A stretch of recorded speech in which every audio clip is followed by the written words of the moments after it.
Today, we become legends. Hey, my name's Inter, welcome back to the channel. So today we have the Smite 2 Alpha Weekend 1 playtest notes to go over. This is an absolutely massive document, so I may end up splitting this into multiple videos, because there's a lot of, like, core mechanics information, there's a lot of god information on, like, what's changed with gods, tweaks to their kits and stuff like that. There's basically all the items and what they're going to do and stuff like that, so I may end up separating this into multiple videos. If that's the case, then this first one is probably just going to be about the mechanics changes and general stuff for the game, and then I'll probably make separate videos on gods and items, so look out for those. So first up, in-game names are going to be your Steam name or your console name for this test. All gods will be unlocked, so you can play anyone. This may change in the this will change in the future, and you'll need to unlock them as you would in Smite 1. Skins in the test will accurately reflect player ownership based on Founders Pack and Divine Legacy, so if you bought any Smite 2 cross-gen skins, you'll be able to use them in Smite 2 during this test, except for Kakodim and Ymir, which everyone will be able to use during the alpha period, but will be restricted to Founders editions once Smite 2 enters beta. And no other cosmetics except for skins will exist in the test. There's no form of player level, god mastery, position progression, divine passes, all that kind of stuff. There's none of that in this test. It's purely going to be like a gameplay test. In future tests it might exist, but will be reset, and MMR will be working on gain/loss per match, but will also likely be reset for future alpha tests, so don't worry about like losing a ton of MMR because you don't know what you're doing. Almost certainly the MMR is going to get reset for launch, and it will probably get reset throughout the alpha tests. So moving on to some mechanics and stuff. Strengthening, you guys probably already know about this, especially if you watch my channel. I've talked about it a lot. All gods can build every item, and some gods will scale with strength, some will scale within, some will be hybrid. In fact, most gods from what I've seen are quite hybrid. It depends on your definition of hybrid, really. They might not build hybrid, but like, for example, Anubis's 2 does damage now, and that damage is based on strength and does physical damage. So, like, do you want to build strength on Anubis for that? Probably not, but technically he is hybrid, and a lot of gods are like that. Strength is generally used for basic attack damage and ability damage, and Int is generally used for ability damage and ability utility effects. So stuff like Chak's 2 giving protections, Chak's rain healing will scale with Int generally. And yeah, from what I've seen, each ability, if you look at the long description of it, you can hover at it for a brief description. If you open up the long description, which I think is like right click or something like that, it will very clearly state what the damage type is, what it scales off of, all that kind of stuff. So yeah, because of this change, many Smite 2 gods will deal both types of damage within their kit, regardless of item build. So, you know, for example, as I mentioned with Anubis, he'll technically do some physical damage with his 2. It doesn't mean you're going to do physical defense against Anubis, I don't think. It's not like his 2 is going to be doing a majority of his damage, and his 1, 3, and all scale within. So you're still going to want... Actually, I should be saying that. Scaling within doesn't necessarily mean that it will do magical damage. It almost always does. Things that scale majority within, as they say down here, will deal magical damage, and things that scale majority with strength will generally deal physical damage. But there are some exceptions. There are some, like, strength abilities that might deal some magical damage. But yeah, counter building is going to be something you're going to have to get used to in Smite 2. It's not necessarily that, like, if a god was magical in Smite 2, in Smite 1, sorry, that they're going to be doing magical damage in Smite 2. They might still do that, but they might be, like, scaling with different things, doing different types of damage. They might be completely different. They might just have one ability, like Anubis, that now does physical damage. So it's going to take a while to get used to. Obviously, I'll have guides and stuff coming out for Smite 2 once the actual alpha drops. At the moment, as I'm recording this, the alpha's not dropped yet, but it will be dropping very soon. Also, a quick plug for my second channel. That's where I'm going to be posting majority of my Smite 2 gameplay, so definitely go subscribe over there if you want to catch some of my Smite 2 stuff. I'll probably post a few Smite 2 gameplays to the main channel as well, especially some of the really good ones, but I'm going to be dumping a lot of my Smite 2 gameplay onto the second channel, so go sub over there if you're interested in that. Many abilities scale from a combination of strength and Int at the same time, and are specifically chosen to deal only magical or physical damage for thematic or balance reasons. Basic attacks can deal magical or physical damage depending on the god, but all basic attacks in the game currently scale at 100% strength and 20% Int. So this is, I believe, exactly the same as Smite 1 in terms of 100% physical power and 20% magical power. So that's definitely interesting. You know, if we see like magical ADCs, maybe you want some strength on magical ADCs just because that's going to be a lot more effective at getting your basic attacks to scale up in damage. Because Int, just like magical power in Smite 1, Int is generally more available than strength. You're going to find a lot more Int on certain items. There are some Int items that have well over 100. I don't think there's a single strength item in the game that has anywhere near 100. But because it's 1/5, you know, you're not getting 5 times the amount of Int on your items that you're getting on strength. So it's still going to be more efficient for those basic attackers to get strength generally. But of course, maybe their abilities will scale more heavily within, and you might want some kind of hybrid build and stuff like that. You can go crit on these magical characters now. Like, it's going to be insane, dude. There's going to be so much theory crafting. Magical and physical protection. So these are going to work exactly the same way they did in Smite 1. The formula actually is identical. It's 100 over 100 plus X. So basically, if you have 100 procs, you're taking half damage. If you have 200 procs, you're taking 1/3 damage, and so on. I've got videos on how this works in Smite 1 if you're interested in that kind of stuff. It's going to work exactly the same in Smite 2. But of course, you got to think a little bit more about when you're building magical and physical protection, because some gods might deal a mix of damage, and some gods that you expect to be magical might actually deal a decent amount of physical damage, and vice versa, so you gotta think a little bit more about that. Yeah, as they say down here, even a god building all strength can still deal magical damage, and there will be a symbol on the damage numbers. It's quite clear, actually, what kind of damage type you're taking, so you can learn from that. Cooldown is being changed a little bit in Smite 2. It's not going to work exactly the same way it did in Smite 1. It's a little bit more like League's cooldown system, I believe. So essentially it has diminishing returns. Instead of buying like a percentage of cooldown, you're buying a flat amount of cooldown rate, and then that is converted to a percentage based on the same formula as protections, actually 100 over 100 plus X. So essentially at 100 cooldown rate, you're going to have 50% cooldown reduction, and you know, technically you can get way higher. You know, as they say here, 120 cooldown rate is going to be 54.5% cooldown reduction. There is substantial diminishing returns based on this formula though, so you're not going to be able to get to like 80% cooldown reduction basically ever. Cooldown rate, in my experience, I would say is a little bit more available than CDR percentage was in Smite 1. So generally it's going to be quite easy to, for example, get to 50 cooldown rate, and that would be like a 33% cooldown reduction. But yeah, technically you can go well above the cap that you could in Smite 1. 120 cooldown rate, I'm not sure how achievable that is, but you know, 100 cooldown rate, you're essentially Sphinx Bauble from Smite 1. So yeah, watch out for cooldown reduction, could be very funny.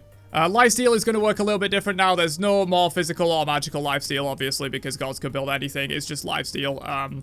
There's also no reduction for AoE abilities anymore. That used to be a big thing in Smite 1. You would get 1/3 value if your ability was AoE, regardless of if it even hit multiple targets.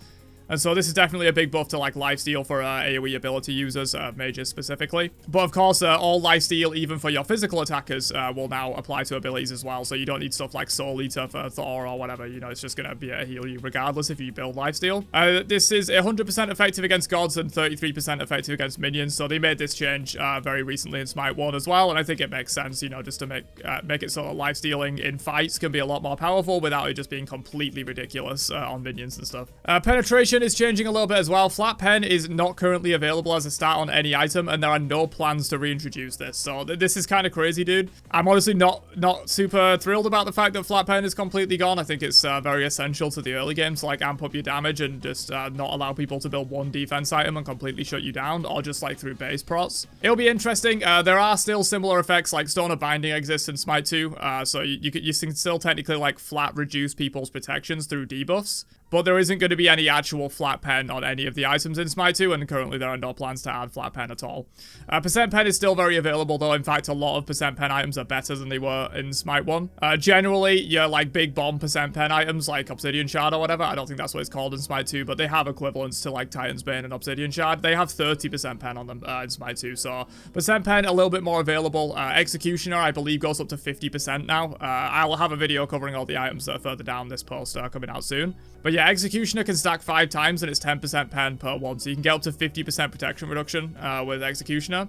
The thing is, the stats on them are like pretty omega nerfed. Like, you're going to be really sacrificing stats to get that pen, which is why I'm kind of more okay with it. But yeah, percent pen is going to be very available.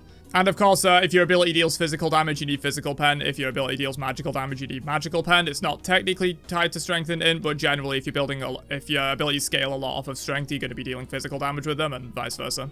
Crit is basically unchanged from Smite 1, except now, obviously, all gods can buy crit, and all gods can crit with their basic attacks. Movement penalties are basically unchanged in Smite 1, so the back pedal is 40%, strafe is 20%, melee is 35%, and ranged is 50%, and I assume it's the same in that, like, only the largest one of these applies. Gods no longer gain movement speed over the first 7 levels. You're just going to be full speed from level 1, and there are no boots either. Diminishing returns is basically unchanged from Smite 1 as far as I can see. Unfortunately, the stack still lasts 15 seconds. This is super dumb. They should take this down to like 5 seconds or something. It would still help with CC chains, and it wouldn't mean that someone that was in a completely different fight hit someone with a CC, and then 14 seconds later, your CC gets fucked over. They should change this, in my opinion, but that's going to be the same. One change they are making from Smite 2, though, is that abilities can now only apply 1 or 2 stacks of DR. So, like, for example, Morgan Le Fay's 2 from Smite 1. That would be a knock up into a knockback, and that would apply, I believe, 4 stacks of DR, or maybe 3. I think it was 4, though. So you would instantly max DR someone just by hitting them with that, and it kind of sucked. That's not going to be the case anymore. Basically, if you have a true hard CC, it's going to be 2 stacks. If there isn't a true hard CC, it's going to be 1. That's how it's going to work, which is definitely a good change. All of the stuff that was true hard CCs in Smite 1 is now just going to be called displacement. So this is knockbacks, knockups, pushes, pulls, and grabs. They're all just going to be defined as displacement CCs now. There's also Impede CC, so that's going to be for like player-made walls and stuff from Ymir and Thor whenever it gets added. Health shields will now stack in Smite 2. Smite 1's health shields, I made a video on them. They're completely and utterly broken and don't work the way that they say they work. So hopefully in Smite 2 it's more consistent. They're just going to be able to stack now. Damage will be taken from the shield with the shortest duration first. Shields will be gained then lost independently over time and treated as if they were individual unique shields, even though the UI currently displays them as one total shield on their shield bar. Front-end UI is mostly temporary. Practice mode is available. You can go to the God section and enter practice mode via there. There's not going to be a lot of like new player experience features in this alpha test. They're kind of expecting that if you're playing this alpha test, you're either going to be a fairly experienced Smite 1 player, or you're going to have a fairly experienced Smite 1 player like queuing with you and taking you through things. If you are completely new and you're watching this video and you don't have anyone to play with, I will be bringing out tons of guides and stuff like that for Smite 2 once I'm allowed to, when the alpha fully drops. And also check out my Discord down below if you want to find people to play with. If you disconnect from the pre-match lobby, you'll be able to reconnect. You won't immediately cancel the match. Role queue and assign roles are not available yet. You're basically going to be picking your role kind of similar to the way you did in like the past of Smite 1. But there will be functionality to like select and trade roles in the match. Yeah. Auto buy is enabled. Each god will have 2 to 3 different auto builds that you can choose from. So if you're not confident with the new item system yet, which is completely understandable, a lot is changing. I'm not used to it yet. I doubt you will be if it's your first time ever playing the game. So yeah, don't be afraid to just throw on an auto build for like your first 5 to 10 matches just to kind of get used to the systems and stuff like that. As far as I've seen, the auto builds are like pretty decent. They're not going to be optimal, of course. No one currently knows what is the optimal way to play Smite 2. We haven't had enough time with it. But yeah, the auto builds will definitely do you fine. Moving into some Conquest changes. So there are now tower bounties. So each tower's health is divided into segments separated by a marker. Reducing the tower's health below that segment will drop 2 gold bounties that players can pick up for 75 gold. So there's a little more of an incentive to poke down the tower because you're going to be able to get that gold. It's not just you get a big burst of gold when you kill the tower. You can actually poke it down to a certain amount of health and then get that gold. The last bounty on the tower is worth extra gold and is only granted to the team that reaches it first. This is specifically marked by a different icon on the health bar. So that's a little bit of an incentive to be aggressive, take the towers early, because if you take one of their towers, they're not going to get that extra gold bounty at the end, which is worth 125 gold once they destroy your tier 1 in the same lane, I assume is what that means. Moving on, minions can now be executed with a basic attack once they fall below 25% HP. Oh, okay. I didn't even know this was a thing. I don't know if this has been added since I was in the playtest or if it was fully in the playtest and I just didn't realize, but I think that is generally a good change. I've been playing a bit of Predecessor recently and it's really nice that they have a system where like the health bar goes red and then you can auto the minion and it dies. It may even be an execute system in Predecessor, I'm not entirely sure. But yeah, this is going to make last hitting a lot easier and a lot more prevalent, which I think is a good thing. Minotaurs periodically will spawn as an extra minion in the wave. These are tanky siege minions that can deal heavy damage to towers. They spawn every 6 waves. And then at 20 minutes, they begin spawning every 5, 25 minutes every 4, and 30 minutes every 3. So that's just going to like give you an incentive to kind of end the game, you know, every 3 waves. At that point in the late game, you're going to be having one of these big fat siege minions. Also, I believe this is what the Warhorn does as well. I think the Warhorn spawns Minotaurs in every single lane in your next wave. XP and gold rewards for minions. I don't really care too much about this. If you're really deep into Smite and you care about the stats, you can read those. The infamy system. This is new as well. I've talked about it a little bit in my videos. Jungle camps can now level up, essentially. Killing camps on your opponent's side denies them that infamy as well, so invades are going to be pretty valuable in Smite 2, because if you invade them super early as well, it takes a little bit of time to get your jungle buffs to rank 2, and rank 2 is when they start dropping their buffs. They're not going to drop any buffs rank 1. So if you can get some early invades off on like their blue buff or whatever in solo lane and you completely deny them getting a blue buff, that's going to be really powerful. So invades are definitely going to be back in Smite 2. Give it a try. Each creature falls into a specific category that rewards different amounts of infamy. So the large one at the back gives 40, the small ones give 15, and very small, which I think are the back camps. The back camps consist of like 5 really small harpies. They're going to grant 5 infamy. These are the thresholds that you need to get the level ups. Doesn't really matter all too much. Buff camps respawn every 3 minutes and back harpies respawn every 1.5 minutes. Mid camps will cycle through each of the 4 buffs. These are on the sides of mid lane now, basically where mid harpies will be in Smite 1. They're going to cycle through each of the 4 buffs, so there's no green buff in Smite 2, so it's going to be purple, speed, blue, and red. A bunch of different stuff on how the buffs are going to work now. So yeah, across a level 1, grants no buffs, and then you get the effect at level 2, and then this gets slowly better over time. Specifically, red buff I think is going to need major nerfs. This is completely insane. During the playtest, it was actually kind of funny. This poison was applying to objectives, and you could basically solo Fire Giant with red buff super fucking easily. But even though I think that has been fixed now, this is still completely insane. It deals 10% max health every time you hit someone with an ability. This is completely ridiculous. I believe this also used to apply on auto attacks as well. Like, this is probably going to need to get nerfed. Speed buff is pretty much the same, except it stacks up movement speed over time and you lose that movement speed as soon as you take damage. Purple buff now grants a strength and int aura, which actually seems really powerful, you know, especially at rank 4 or rank 3 infamy level 4. You're going to be getting 45 strength and int. I would assume this now goes to the supports. I don't think this is too much. It's obviously useful for your ADC, but if your ADC is going to be 1v1ing and your support's going to be rotating and doing like some core 3v3 stuff with the jungle and the mid, I feel like you're going to get more value out of that. So I would imagine purple buff now goes to supports like it used to in the past when it was the protection reduction aura in Smite 1. Blue buff now grants protections upon hitting an enemy god with an ability and also cooldown rate as you get to the later ones. So no more mana regen on blue buff. So blue buff no longer has that. You maybe need to build a little bit of MP5 and solo lane if you want to stay out, because totem's also gone. So a lot of free mana gone from solo lane in Smite 2. The back harpies, they don't drop a buff, but once you level them up, they do drop a like trinkets item that you can pick up with your interact key, and that gives you a big health shield. Various XP rewards. Invader's Curse has been removed in Smite 2 as well, so I mentioned invades already. Denying the enemy their infamy is going to be really important, and Invader's Curse is completely removed, so level 1 invades could potentially come back. Yeah, there's the interact map objectives as well, as I mentioned. So for picking up jungle buffs, picking up the gold caches, which are like little interactables on the sides of both lanes and also on the side of mid as well, that you can just get a global goal for your team. The Warhorn is the totem of coup replacement that I mentioned before. It spawns super minions in your next lane, your next minion wave in each lane, and that's in solo. The teleporters, there's 2 on each side of the lanes, and I believe they connect sort of diagonally. Okay, I lied, actually. The teleporters do it horizontally, so if you're using the one at your tier 1, you're going to go to the other side's tier 1 of your side. Stealth areas, there's tons of these all over the map. They're in the jungle, they're also in the lanes. You can't be seen in these stealth patches by enemies unless they've warded it, so you can make use of those. Gold Fury now grants permanent team-wide effects when defeated. So the first one gives you doubled out of fountain movement speed. The second one grants nearby minions 30% damage reduction and 25% increased power. The third kill grants Gilded Armor and Gilded Strength. Each player gets 50 protections when near a structure and 25% true damage against structures, so that one seems really powerful for sieging purposes. And after the third kill, it transforms into the Ancient Fury for the rest of the match, which is going to disable enemy structures for 120 seconds, so they've nerfed this. It was originally going to be 3 minutes. It's sensible. They've nerfed this down to 2 minutes. If anything, it should maybe be 1 minute. Although I guess 1 minute doesn't really give you a whole lot of time, because you'd have to get from the Gold Fury to the towers, so yeah, I guess 2 minutes makes sense.